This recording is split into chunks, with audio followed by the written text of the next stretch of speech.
It's just really difficult right now. I feel like wealthy people are just kind of hoarding their money right now. Is it TV specifically, and does streaming have anything to do with it? I think it's people are talking a lot about the uncertainty in the marketplace whenever they talk about stockbrokers and mutual fund and money people and what they want to do. It's true for our industry too. Hmm. Uncertainty in the marketplace just makes really wealthy people and CEOs and all those people even more reluctant to make a Hmm. yes decision. You've known for decades how hard it is to even get the yes. But now there's another excuse to say no. And as someone who's been a buyer for over 20 years, that is our default mechanism, is to just say no. It protects your job. You don't have to go travel and do the job. You're getting paid each weekend regardless. Oh, so you And don't even have so as an incentive to. executive, you really have to fight for people's projects. I really fought for people's projects to make them. But the way the marketplace is now, yeah, any excuse to say no, people will find it. Oh my God. Okay, so let's backtrack. I've known you as a powerhouse in TV for, you've been in the industry for over 2 decades. Yep. I've known you since 2012, I feel like. Yeah. Was it, or no, Maybe a little sooner, earlier. 2010, I think. It was, yeah, it was Yeah. earlier. So I Yeah. was trying to remember how we first met. And I think the first time we met was when I was pitching a TV show to you Mm-hmm. at BET with Eddie Griffin. Yes. Yes. Yes. And I remember feeling so intimidated because I was a kid. It was my first time doing anything like that. And I just remember you as being like this nice energy in the room because everyone else was kind of strict Yeah. and scary and not Yeah. smiling a lot. And Yeah, you were yeah, just so yeah. pleasant. And then we became friends. Oh, that's so great. Yeah, I'm lucky to be in this business. I'm a kid from a single parent home in Tennessee, the sticks of Tennessee. So I'm just lucky to be in the business. So I've always felt grateful to be in the business and always tried to help other people break in. I think, remember back then, everything was you couldn't even get a meeting unless you had an agent. And at least you were with Eddie and you guys could get a meeting and stuff. But Yeah. it's a lot different now. Now you just got to prove you can do something. And if you can do it and get it to somebody like me and we see it, then all the rules are different. You don't need agents. You don't need that kind of stuff. But back then it was really important. And I think there's not enough diversity at the table. I think we all know that. I think it's under attack again, the diversity at the table. And when I say diversity, I just don't mean women and people of color. I mean youth. I mean experience. I was a college dropout. Like, I'm not supposed to be at the table either. And so I just don't think there's enough diversity at the table. So anytime I can kind of bring new people to the table, I do. And now that I'm towards, I'll call it the peak of my career, not the downside of my career, those people can help me find new jobs and new opportunities now. And so I've seen it. I've seen the cyclical version of it happen over and over and over again. I buy into it. I think you kind of have to. How do you define the peak? What is success to you? For me, it's very different. So some people have a drive to be well known, famous, next Ryan Coogler, sell out the movie. That's not me. I want to tell great stories. I want to help people. I always say my mission is to protect and promote my cultures, plural, both as a gay man and as a black man. Everything I do is to protect and promote that culture. If I can do that, make enough money to feed my family, take care of our parents, I'm good. Okay, so So that to me is the peak. When you're working, it was actually like probably 2 years ago. When you're working, everybody's motivated. You've got a great strategy. You're moving towards something. You don't have to worry about money in the bank. You don't have to worry about that kind of stuff. To me, that's the peak. okay. Well, for me, you were already super successful in doing that when you were Yeah. at BET, and that was over a decade ago. So, how did you even get to that point? And is that something that was in your plans, or did it just kind of organically happen? No, it just happened. It was, reality TV. So 2008 was whenever I had my first network job at BET. I moved to LA in 2002. I used to work for the AIDS Walks. I used to throw AIDS Walks across the country. So I was already a production manager and event planner. And then friends of mine sold a dating show to MTV. I said I would come and help them, get their website up and everything. I was sort of an IT geek at the time. And then the casting tapes came in for that show, and the first casting group wasn't very good. MTV wanted to change casting directors. The people that I were with said, it'll take us a couple of weeks, but we'll find somebody. They said, no, you can't stop down. And I just raised my hand and said I could do it. I mean, At the end of the day, it was just going to the beach and the promenade and finding attractive people who wanted to be on TV, on MTV. I mean, it's not that hard.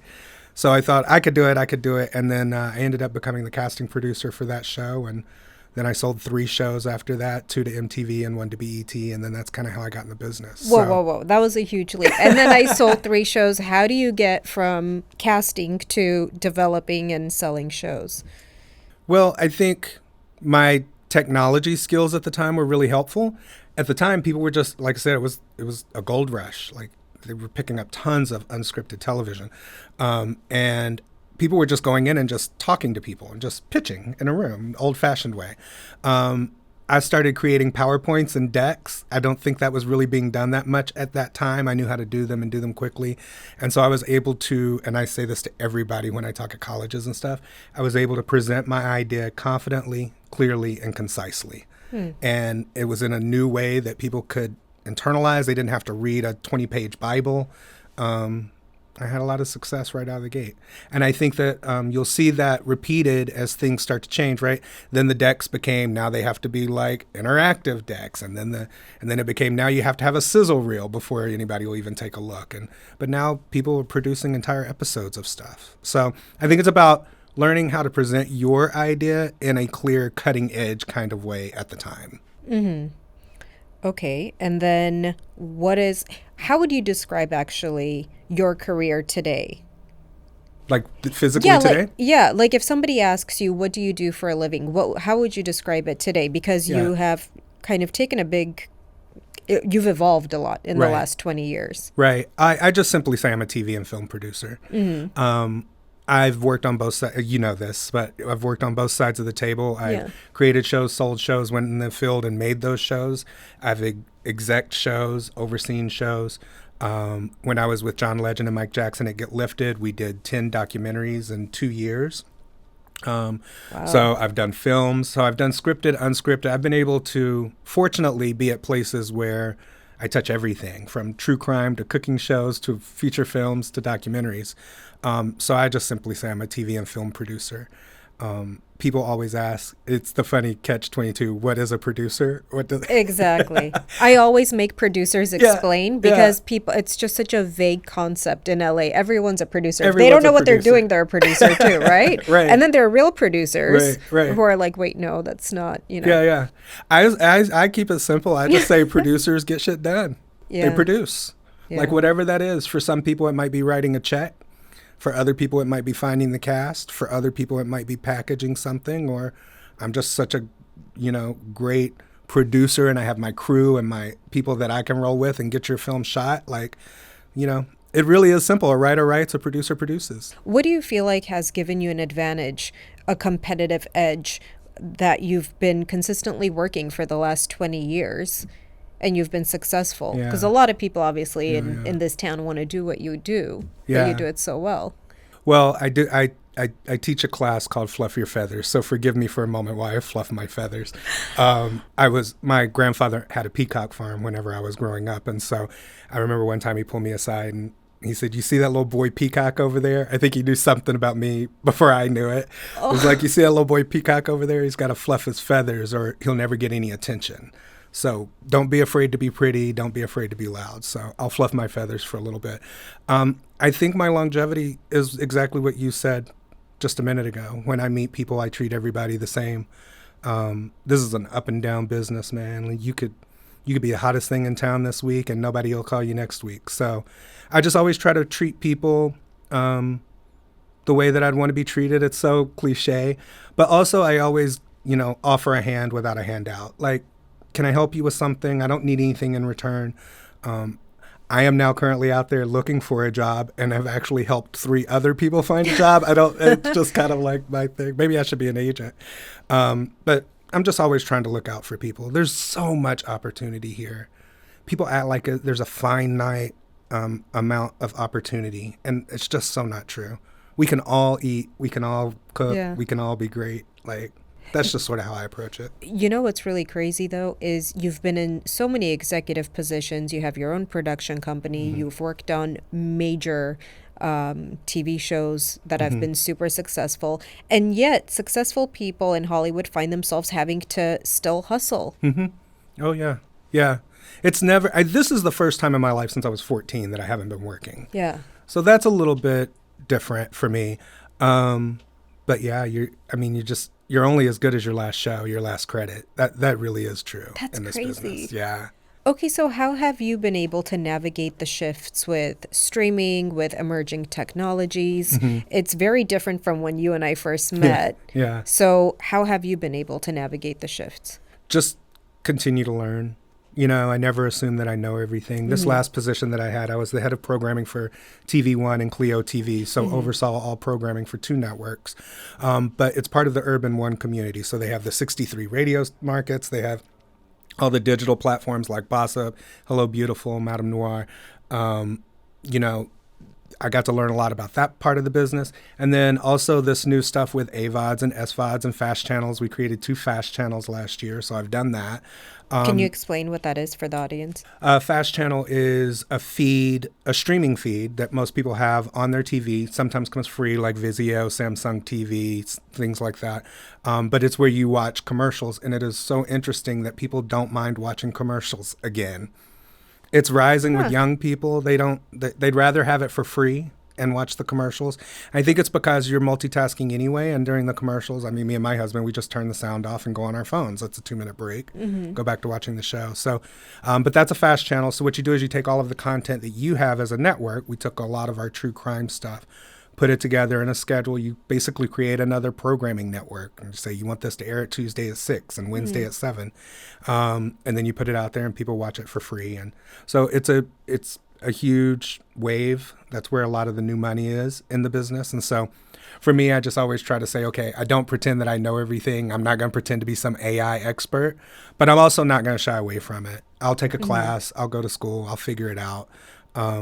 Even if it's only to say, okay, I don't want to do that, but I think it's really about just being open-minded. Do you feel like the changes in our industry have made it more challenging for you to do your job, or is it actually easier now? Because it's democratized the field in a way too. It's a great question. I think my job as an executive, it's made it much more difficult. How do you find the thing that's sticky enough that it's going to break through the clutter? There's so much stuff out there. I've got a queue of things that I'm never going to get to watch and I'm upset about. So I think when you're trying to get everybody's eyeballs, it's more difficult. As a producer, when you're pushing out and you want to get more eyeballs, I think it's much easier now. The hardest part, I guess this has probably always been true since we've known each other, the hardest part about this industry is financing. You wouldn't go to the network and pitch the network if you had your own money and could just finance the show yourself. I think a lot of people are starting to do that and then just license stuff to the networks and the streamers. So as a producer, I think, getting the money is easier than getting the network to say yes. So I think it just depends on which side of the table I'm on. So now in regards to licensing deals, are networks more interested in developing their own content or in actually just buying a ready-made product that already has its own production and everything going? Yeah, I think it's different for each network, right? If you're talking about like a Paramount platform or something, they want to own that property forever, every platform in perpetuity on things that don't even exist yet, right? Because nobody knew about podcasts before, but now they're trying to figure out what's the next thing. So if you're at a place like that, they typically want to own everything. But there are a lot of places out there making deals, right? If you look at a Tubi or a Roku or a TV1 or even all of the cable networks, BET, Lifetime, they'll license a show from you if you can afford to make it yourself. I think right now is just a scramble for content. Those fast channels that I mentioned, they're making really good money right now, but you can see that after 6 weeks on the platform, people are not watching as much the same content. So it's your job to refresh it as quickly as possible. But if you don't have enough content, you can't refresh as quickly as possible. So I think as people start to realize they don't have enough refresh content, it'll be a seller's market for a producer. Yeah. Just like, hey, I got 10 episodes of this. I mean, I was watching your podcast the other day. Somebody said the other day, people are making garbage. Oh, yeah. Why not make my garbage? Omar Benson. Yeah, Miller. I mean, people are making, if you can get it made, someone will air it. Someone will distribute it. That's how desperate people are for content. That's crazy. But it's almost like the way you're describing it, it's a one-hit wonder kind of thing, except maybe like a 10-hit wonder with like little 10 episodes and then you're done. Yeah. And small wins. People want small wins. everybody wants a huge win. Mm-hmm. But like a show can stay on the air with very small wins now. What does that mean? Slight ratings increase, a little bit more reach than the average show on the network. But, you know, there used to be these expectations during traditional linear cable networks that a show needed to rate, you know, through the roof, and you'd pre-sell it to advertisers and everything. If it didn't meet that mark, then you'd cancel it. Yeah. There's a lot more leeway today. Wow. Yeah, a lot more leeway. I remember when we were pitching our show to various networks, including BT, where you were working, I remember ABC told us that there has to be like a 7-year plan. If you don't have a plan for at least 7 years, don't even think about pitching here. I was like, whoa, 7 years? That's a long time. Yeah. So now it's not the situation anymore. Not in unscripted, maybe in scripted, right? I think you Yeah. should probably have a pretty clear idea of how you could milk that cow for a long time. That was unscripted. that was a scripted, unscripted. Yeah, it was sort of a hybrid kind of yeah. show. Yeah. And look, I mean, with you and Eddie, that could have run for a year. It would be great today. I mean, there's Yeah. always something going on, right? But yeah, I don't think it's really, I think it's really about the package of the whole show now. Like, what can we, this is the part that most people don't realize is difficult for us as buyers, right? It's not just, oh, we like this show. It's, we like this show. Is it right for the demographic that we want to have, not the demographic we currently have? Are we willing to put the amount of money behind it to market the show that we need? I got so many great shows in my career, and then we don't market them, and no one sees them, and you're like, that's a huge miss. It's almost like you'd rather have only done one show instead of 3 and marketed that one, right? So you have to be thinking about it when you're getting that pitch of like, okay, how are we going to market this? How much is that going to cost to reach the audience that is going to watch it? There's like I said before, there's a lot of reasons to say no, and it's really, it's rarely because the show's good or not. I think that's the other thing. You were like, my attitude in a pitch meeting is to find the sauce, to find the gold nugget, right? Like 25 years in development, you should be able to come to me and say, hey, I got these 2 dogs. And I'm like, here's what we're going to do, right?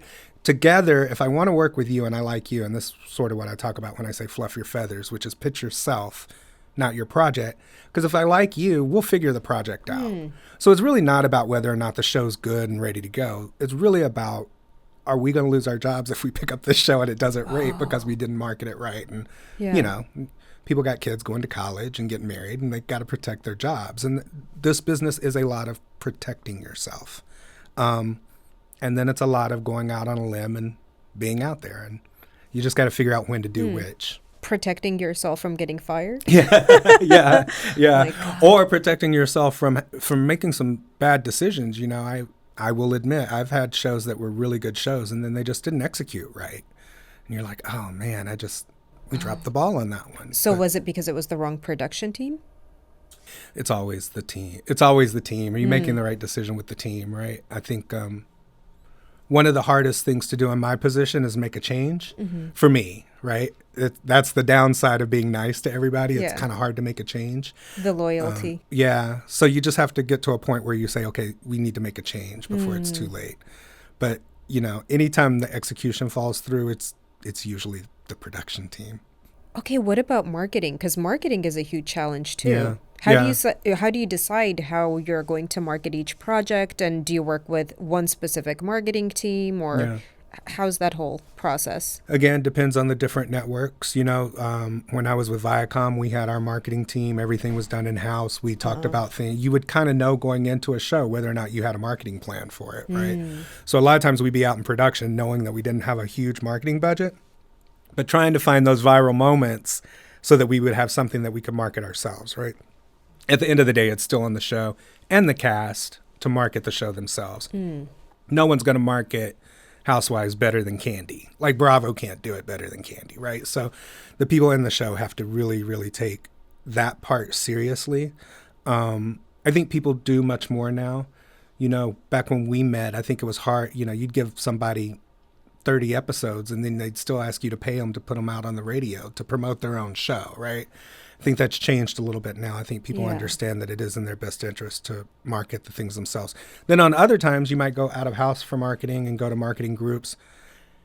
One of the things that's hard for people like us who want to share stories about our culture and our people with people is that a lot of times the people on the marketing platforms don't understand that either. So you're starting all over trying to explain to them what the show is, why it matters, who it's for. You know, it's just an added layer that some producers don't have on their projects that we do. So when you're saying that when you take on a project, you kind of already have to have a vision for whether or not you're going to be able to market it. Things have evolved now in a way where for record labels, they look at, does the artist already have a following? I actually saw a clip of Lizzo saying that yesterday on TikTok. I was like scrolling for an hour at night. And I saw Lizzo was saying that she basically already made her first million on her own before she went to a label, and she had a following. She was touring and and now, is there the same pressure in TV where when people are pitching projects to you, does it make a difference if you see, okay, these people already have a following on their own? Yeah. They kind of have a built-in audience. Yeah. It'll be easier to market versus something that's just brand new and they have 10 followers on social media. Yeah. I'm old school in this one. I always go story first. Like, what's the story? Is the story good? Is the environment and the setting good? Is it sticky? Do people want to tell their friends to watch it? I think that's more important than nobody knew who the kids were on Love on the Spectrum, and that has blown up because it's just great to watch and it's just good feel-good TV and different than anything else. But then you can take a show like Mr. Beast, everybody knows him, and does that live up to the standards that they had for that show? Probably not. So when it comes to followers and social media and influencers, I've always believed that there's a push and a pull difference, right? You're great on socials, your podcast trends, all of that, but that's because you push that out to people. And then they're like, yeah, sure, I'll watch that. I'll take it. When you're on the other side on TV, you're trying to use that to pull them to me to watch something. And that just doesn't really, I have rarely seen it translate the way that it should. I think one exception is probably like an Issa Rae. But the content was just so good that it, you know, I would still say it was the content, not the following. So I think when you're thinking about your show, you have to think, is this going to pull people to a television screen or to a tablet or something where we make money, right? I think when you're just pushing things out, people are like, yeah, I love you. Come into my house. Not a big deal. And then they keep moving on. Yeah, it's hard to get people to put that down and pay attention over there. Even if you're saying, look over there. Yeah. Yeah.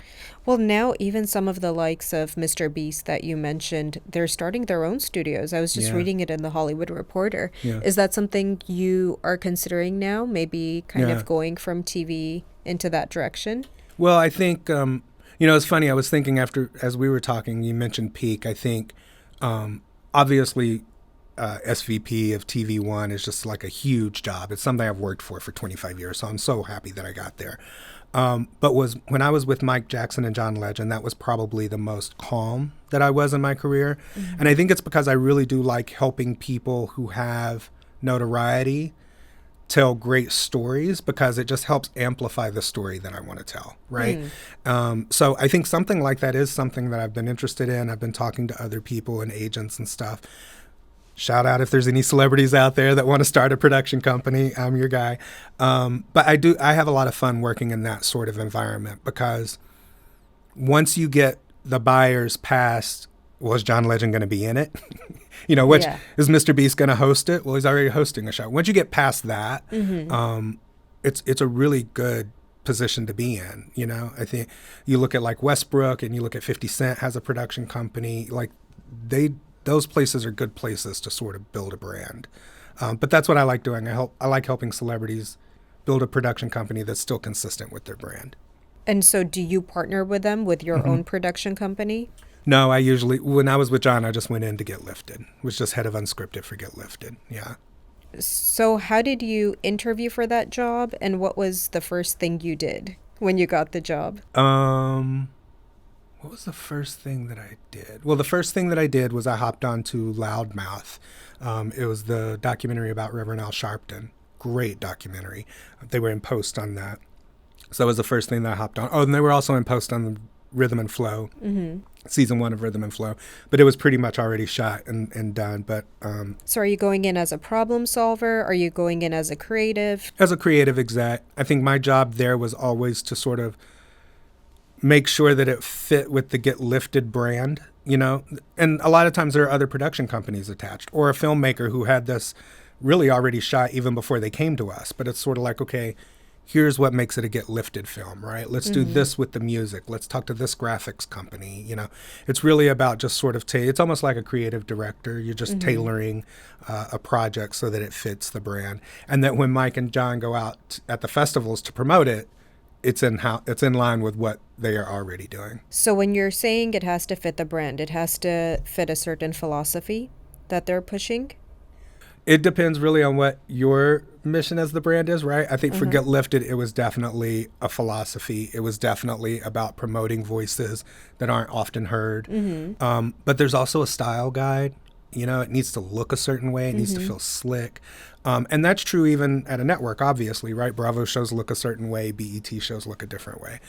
So it's really about just sort of finding that, working with creative services and marketing teams and making sure that you're doing that together. And, not necessarily buying a documentary that's going to conflict with John's Voice, launch next month or something like that. So it's about the business. But for me, it's always about the styles. Can somebody look at that and then they're like, yeah, of course that was a TV One show. That makes sense. Yeah.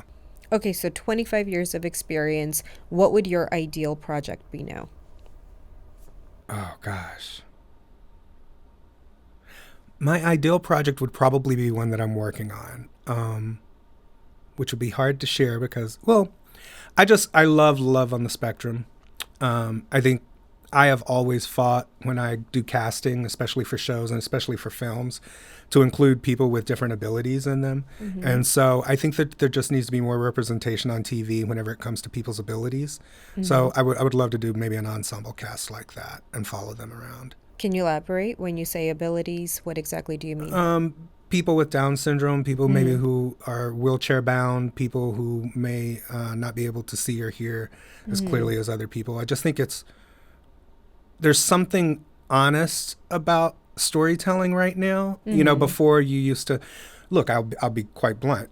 We would focus group stuff like that in the past and people would say it doesn't make them feel good and they don't want to watch it, right? I did a show with the Innocence Project with people who were locked up for 13 years and then get exonerated and get freed and get to go home, and you watch it, but you don't feel good after it. And so people want to feel good about what they watch. And I think people are starting to realize that feeling good might be uncomfortable, but you'll get to a place where you're rooting for people. And I think there should just be more representation like that on television. So that would be an ideal job for me. The problem is you've got to find the right group of people, the right cast, the right stories, right? Because just you don't want to looky-loo, right? There's got to be great stories. And then it probably needs a champion. It probably needs an A-list celebrity or something, or an A-list director who's passionate about it also. So it's one of those shows that I could start filming it tomorrow, but the packaging of it's probably more important. I might be able to help you out with that a little bit. Okay, that's why you should. No, there's an organization that I really love, and I love helping them out as much as I can in whatever way that I can. It's called Inclusion Matters by Shane's Inspiration. It's all about inclusivity. Quick break to thank one of the sponsors of today's episode, MX Motor Lounge and Leasing. I've personally used their services for both leasing and buying a car, and they truly made the whole process seamless. If you're in Los Angeles and looking for a friendly, knowledgeable team to help guide you through your next vehicle purchase, look no further than this award-winning local dealership. Visit MX Motorsports for more information. That's EMEXMOTORS.com.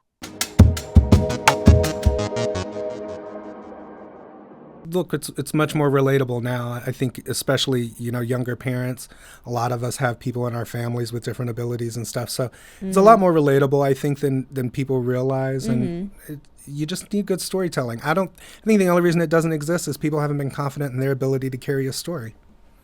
Oh, that's a good way of putting it. Okay.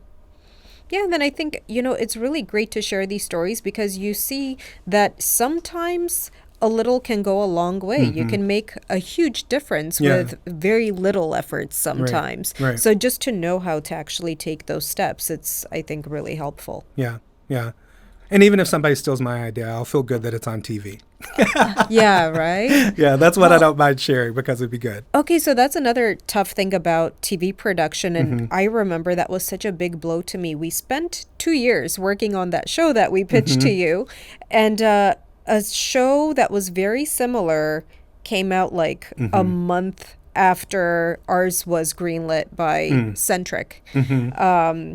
And then, so something you're working on for 2 years without pay. Yeah. All of a sudden it's just dead Yeah. and you're done. Like you can't do anything and you just have to start over. And I was like, oh, I don't want to do this anymore. Yeah. This sucks. Yeah.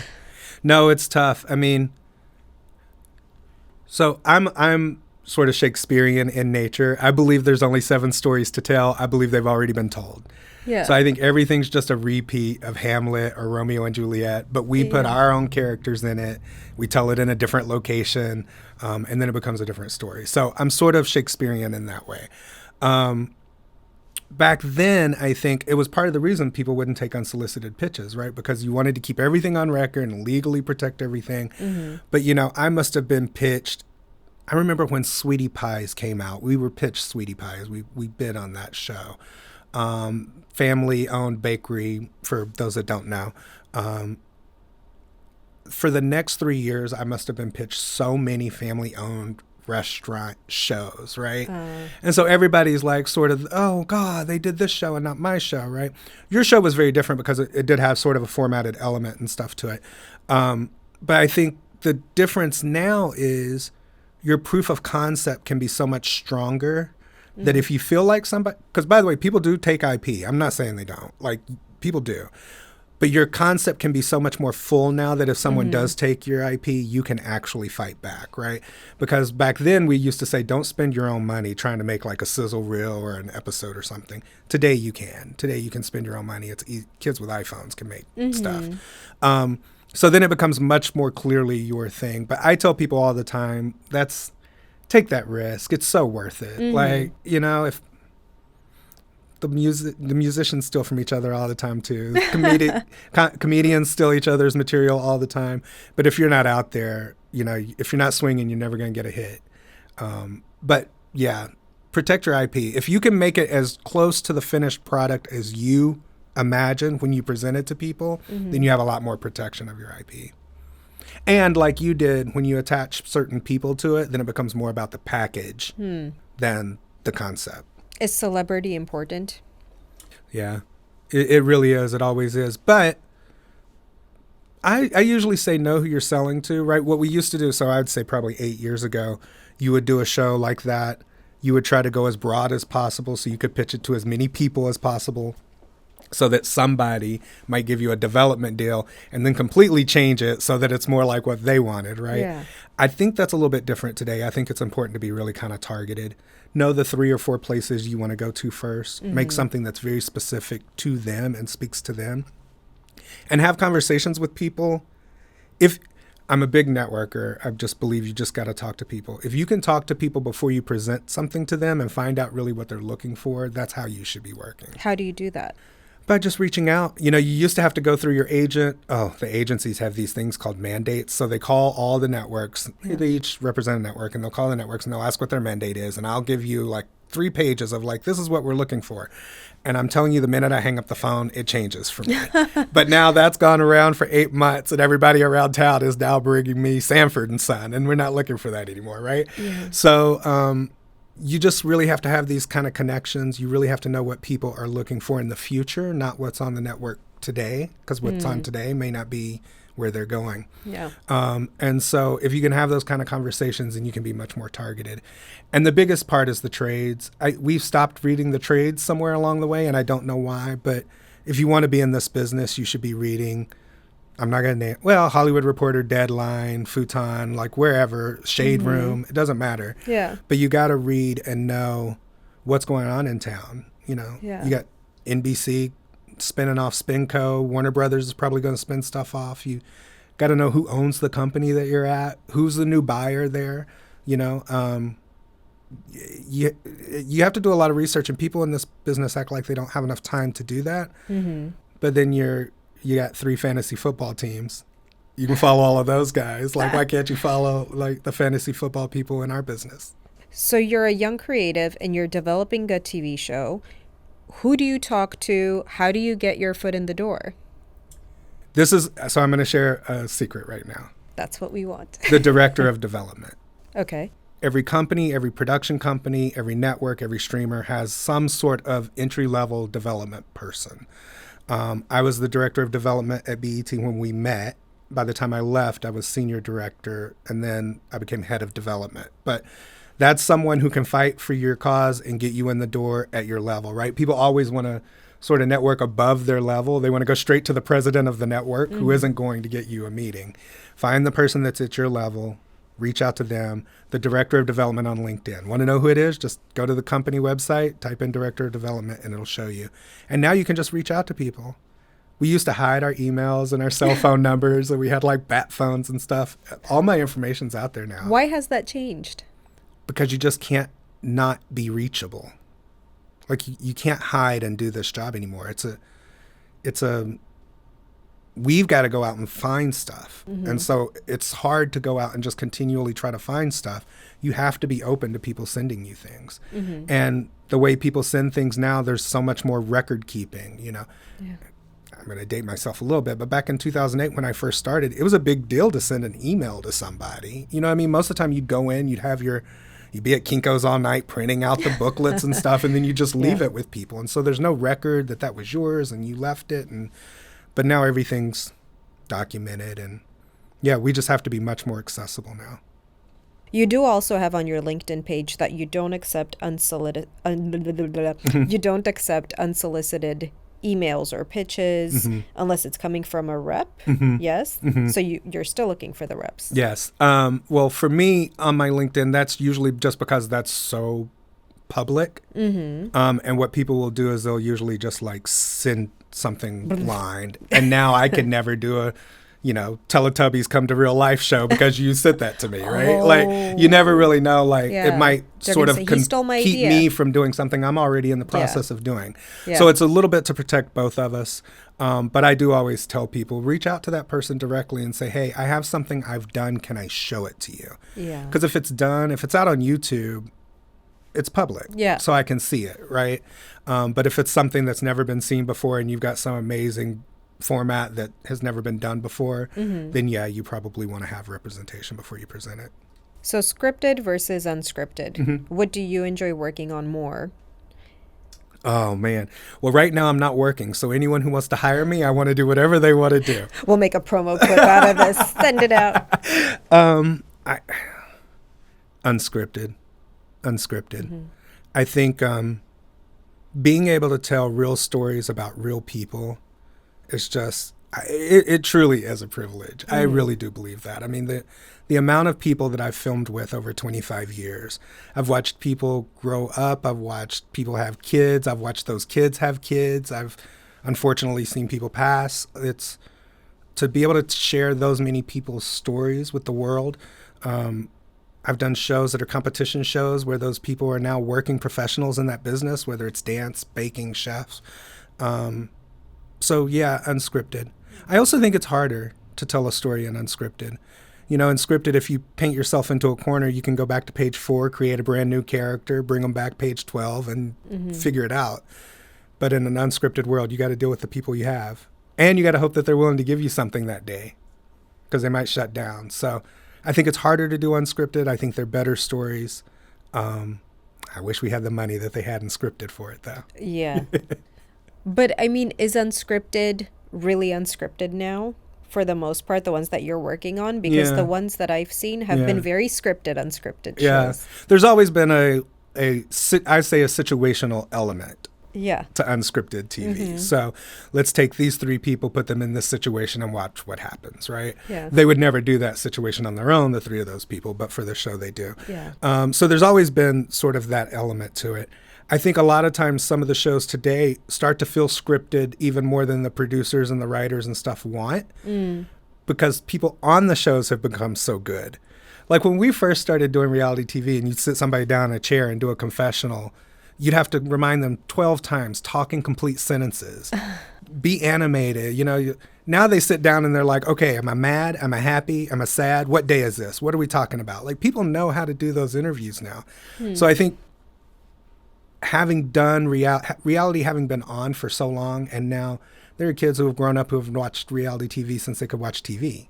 And so they know how to get on traders and cause a scene and be the drama. And so then that starts to make it feel a little more scripted than I think it actually is. You really don't have to do very much. To me, reality TV is all about casting. It's all done in the casting. I think scripted is the same. I mean, everyone always says the director and the casting director, that makes the film. Yeah, I just think it's all done in the casting. And then you just got to turn the cameras on and execute, stand out of the way. If you did a great job casting, you'll have a great show. So has there been a situation where you feel like everything's been done correctly? Casting's great, chemistry's great, you're proud of the story, but somehow the show doesn't work? Oh, yeah. I would say half the time, right? It's when I think of the hundreds and hundreds and hundreds of hours of television and film that I've done, most of it still people haven't seen, or would need some sort of like, that's the thing about such and such, right? And then people are like, oh yeah, I remember that. So it's really, really hard to break through. I think the last one that we did was probably the one at TV1. It was a reality dating competition show, not a competition show, reality dating show. We took a bachelor and a bachelorette, put them in the house together, and they dated people. So they were friends trying to help each other navigate through it. That was with Kirk and Tammy Franklin. So they had mentors that had been married for many, many years, sort of walking them through dating and stuff. It was a beautiful show. It was done very cost effectively. It was a great show, but, cable network numbers are dwindling. It's hard to get people to watch cable. And so there just wasn't the numbers on that show that I had hoped, but it's a great show. But yeah, that constantly happens. So I always say, like I said at the beginning, there are two different types of people. There are those that want the fame and the fortune and all that kind of stuff and just want the hottest show on TV all the time. And then there are those that just want to tell great stories, support their family, that kind of stuff. If you want a breakout show every time, you're going to be disappointed in this business. So if you feel like it's a cable situation where the ratings just aren't the same, do you then go, okay, this is a great project, let's try to stream it somewhere, let's change the platform, or is the project just dead?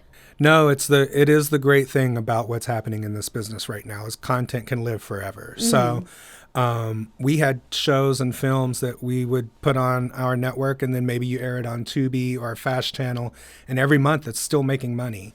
So I think people have to start looking at projects sort of for the whole life cycle of the project, right? If it makes its money back 10 years from now, is that okay? For some people it is. For some people it's not, right? But there's nothing has to go to the vault and die anymore. If you have the right deal, and this is very important for people, you've got to get the right kind of deals so that you can own that property forever, so that you can license it to whoever you want to license it to. If you have a project, and networks make this mistake too, we would buy a show and we'd get all the rights for like 5 years because it's cheaper than 10. Well, things 5 years old now can make a lot of money, but you can't use it because you didn't clear it. And so now it would cost you even more money to go back and clear the music again and clear all the rights and stuff again. So it really is about making strong business deals up front. The one downside to anybody can make a movie is not everybody knows what they need to own that movie. So like I get sent stuff all the time like, hey, we want to license this film. We're only looking for like $250,000. And I'm like, oh, that's a great deal. Start watching it 4 minutes in, you're filming in the New York subway system. I know you didn't clear that. I know you didn't have a permit. Now it's going to cost tens of thousands of dollars instead of $1,000 to get it cleared. And that was fine for you and YouTube, but a network and Paramount can't air that. Did you clear all those people? Did you get everything that you need? So, producers really need to make sure that if they want to go out and make something, they have the right team around them to make sure that they're getting all the clearances and that they own what they're shooting. A lot of people make really great stuff that they just simply can't own because they didn't do it right. Wow. That I had no idea that a subway could be an issue. Oh, yeah. Or people will show like the Hollywood sign, or, you've got everybody. I saw something yesterday that someone wants me to help them shop, and it's great. But the best scene happens inside LAX airport. LAX airport isn't going to let us show the drama that happened inside the airport. And they don't mind because you're filming with a small camera and it doesn't look like a big production. Yeah. But once you put it on national television or a global network, then there becomes an issue. My God. Yeah. And it's simple stuff people don't realize, like graffiti on a wall. That's someone's art. You have to pay them for that. What? Someone's tattoo if you're filming with someone and they have tattoos and you're showing the tattoos, that artist, that's their art. And so you have to get that cleared. There's a lot of people producing it, just turning the camera on and doing it. You need production managers, line producers, business affairs people who can make sure scene by scene you've got everything you need to own that show so that you can make your money back.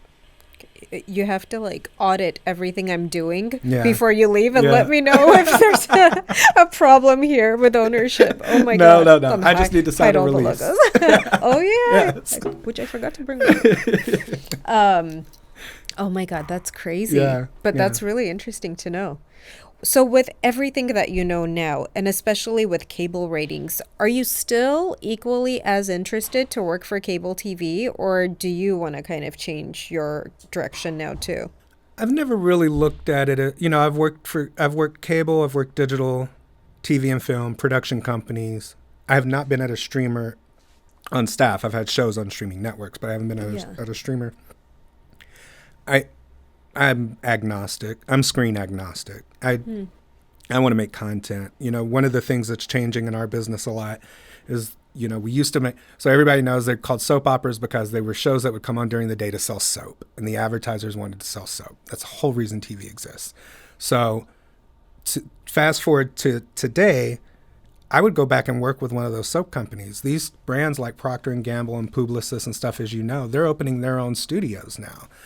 Chick-fil-A just announced that they're opening a studio. I don't know why Chick-fil-A needs to produce original content, but they do. So I would even do something like that. I would go work for a brand as well. I think that would be a great place to work because they have to spend the money.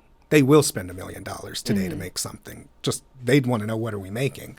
And so for me, I've always just been screen agnostic.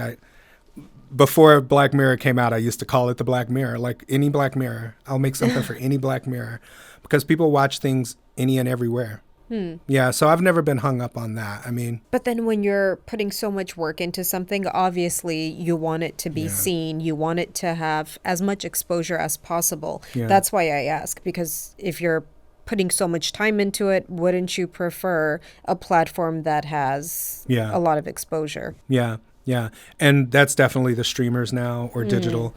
We used to say cord cutters was a big phrase for a decade, but now they're never corders. They're people who didn't cut the cord. They've never had one.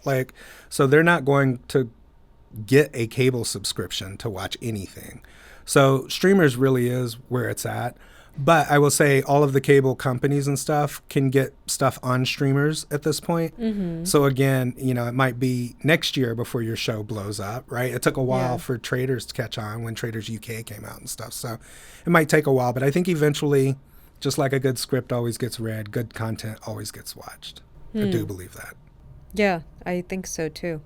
It's really interesting. When I started working at Bite Size TV, that was 2012. And it was that crossover period where TV was still important. You still kind of needed TV, but it was really transitioning into the digital space. Yeah. And so we were all trying to figure out how to make money together in that space. I think the people above all of us were trying to figure out how to make money separately, right? I think middle management's wait a minute, there's some stuff we could do here with a Bite Size and a BuzzFeed and a Vice, right? Yeah. And I think the people who made those marriages saw the benefits of it. I just think there were too many other people that were no, we're not going to dabble in that lane. We're not going to be in that lane. And I bet they wish they had now. Yeah. I think so too. And it was probably the best formula at the time that what Bite Size TV was producing, I think 16 TV shows simultaneously, and we were working on all of them simultaneously. And the fact that Hollywood Today Live got picked up by Fox, it was kind of a perfect marriage where we had TV, we had Yeah. the same content for TV and on the digital platform as well. Right. But I really think that at that time, TV was still more effective, Fox was, than the actual Yeah, yeah. digital streaming Yeah. service. I think the networks probably made deals that were much more beneficial to them that probably should have been much more beneficial the other way, right? The growth was with these digital platforms and these owned and operateds that was popping up, you know. But hindsight's 2020. I mean, at the end of the day, they also Yeah. then went around and started their own. Fox starts Tubi, and now they have something even more massive. Yeah. Would they have done that? You know, you never know. But I think it's really just about being more inclusive instead of more competitive. I really do think it's just about like, okay, how can we help? Yeah. How can we amplify? How can we all make money on it? Totally. And I think it's also understanding the culture, because we really started moving away from super polished, produced TV Yeah. content. Yeah. Perhaps reality TV show was the start of that. People just really wanted to see real conversation, real dynamics. And now podcasting Yeah. and Yeah. even TikTok, you know, Yeah. people are just talking to the camera about their lives while doing makeup, and Yeah. people sit there and watch this stuff for hours and I hours because know. they just want to hear real stories from people that they believe. Right. And you just realize how funny and intelligent and smart and beautiful people are, right? It's you used to have to have a huge Panavision camera to get the world to see somebody, and you don't have to have that anymore.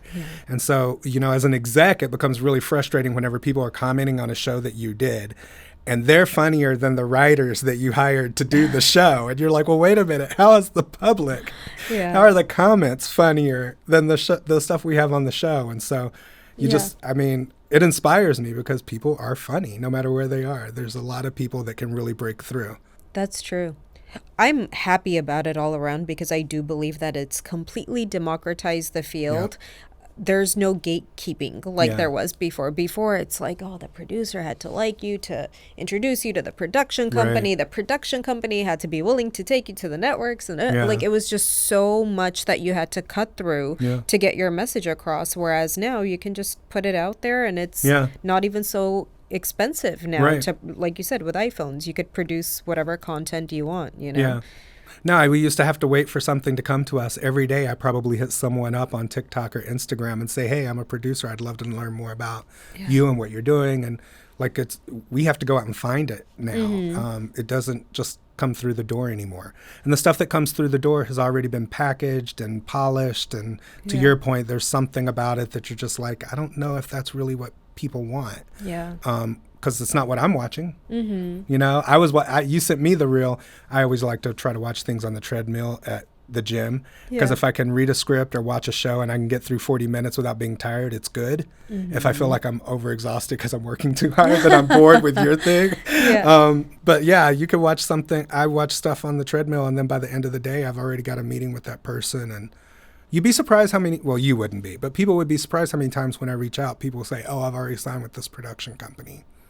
Oh, wow. Like that is happening. Yeah. And the labels are working the same way too now. I mean, artists are directly getting into contact with A&Rs, and A&Rs are on like TikTok and Instagram looking for the next big thing. Yeah. So it's kind of cool. I love it. Like you said, it's a meritocracy. I mean, I feel like Hollywood's always been a meritocracy, but nepotism gives some people a head start, right? They fizzle out whenever people realize they can't do anything, and just because they're daddy so-and-so, it doesn't matter.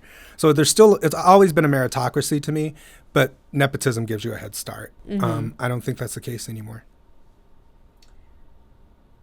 I agree to a certain extent. I think that relationships are so important, which of course, like we said, now you kind of get to, get into direct contact with certain people that you want to talk to about your career, but still like really getting to fully network and have relationships with people.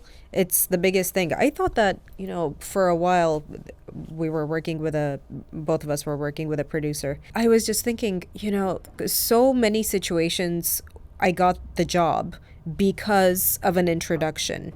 I don't think if I sent out a resume, I would have gotten those jobs. Can you just take the meeting? I think yeah, I mean, the minute we met, I was smitten. So, like, that was easy, right? But I think that meeting, yeah, would be very hard if someone didn't say, hey, this and this, or hey, I'm working with this celebrity, or, yeah, but, you know, you just got to be tenacious and do, you know, the things that we used to have to do back in the day, I think we should still be doing, right? Yeah. We should still be crashing red carpets. We should still be trying to get our friend who's a cater waiter to get us into this party. We should still be trying to go to things that might seem kind of boring because there's seminars or panels, and then staying after and talking to someone. I mean, I've bought shows that way from people that never would have met me otherwise. So I think that I think if you're in the sweet spot of you remember the traditional old school way of networking in Hollywood and that kind of stuff, but maybe you have young children, or maybe you are just connected to these streets in some way or something, that you still know what the trend is here, that is really the sweet spot right now. I think a lot of my peers have found themselves exiting the business because they don't really open themselves up to what is next, right? You don't have to you never have to understand what you're making to make it good. You have to ask the right questions. You don't have to understand it. In fact, it's probably better if you know less about it, because the audience knows less about it. So people act like they have to be an expert on cooking to do a cooking show. No, you need people who know how to do a cooking show. But maybe you're asking the right kind of questions, or maybe you're breaking the format in a way that nobody else would do. So I would just say it's really about finding a story, finding interesting people, and then asking the right questions. All of it's always about asking the right question. Quite appropriate for a podcast. I didn't rehearse that ending. A huge thanks to Torpedo Comics and Essentia Beauty Spa for helping to make this podcast possible. You've probably seen Torpedo Comics in your local malls, but you can also visit them online at torpedocomics.com for an amazing selection of comics and collectibles. As for Essentia Beauty Spa, their beauty experts are truly unparalleled. I trust Diana, the founder, with all of my hair needs. She's simply the best. For more information, visit essentiabeautyspa.com.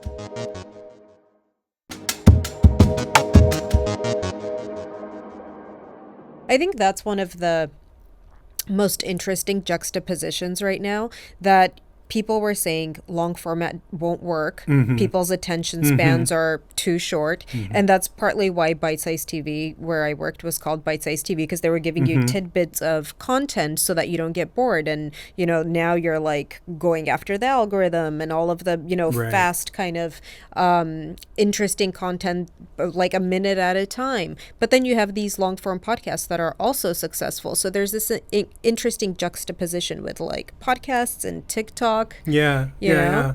But there's space for all of it. There is space for all of it. That's the biggest thing. And I think COVID changed that a little bit. You remember Quibi was going to be the big thing too. And then all of a sudden COVID happened and people were like, well, maybe I do have enough time to watch a 10-episode series about the Chicago Bulls. You know what I mean? And so people sort of settled down. In fact, when I was with John and Mike, we had 9 documentaries during that 2 years. It was a golden age for documentary because people would just settle into stories a little bit. And of course, we all thought Clubhouse was going to be the next huge thing. Didn't they turn down like a multi-billion-dollar deal? Crazy, and then it's right? so sad. Crazy, right? I don't know. I'm of that model. Take your money when people want to give it to you.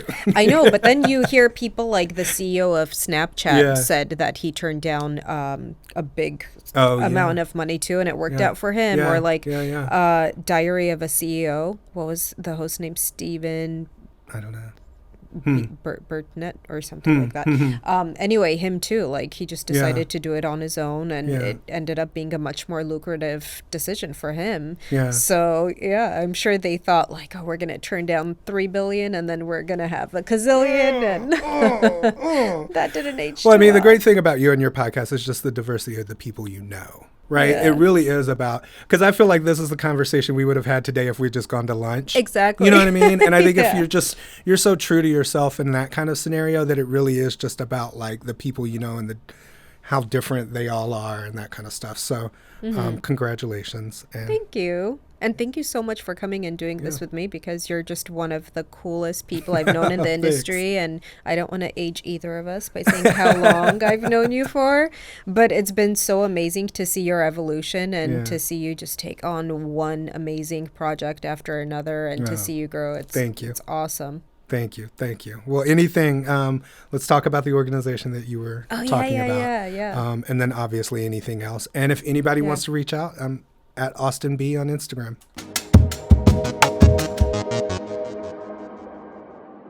If you enjoyed this episode, please be sure to follow, subscribe, and all that good stuff. Your support helps this channel grow, allowing us to bring you even more engaging and high-quality content. You can also follow us across all social media platforms.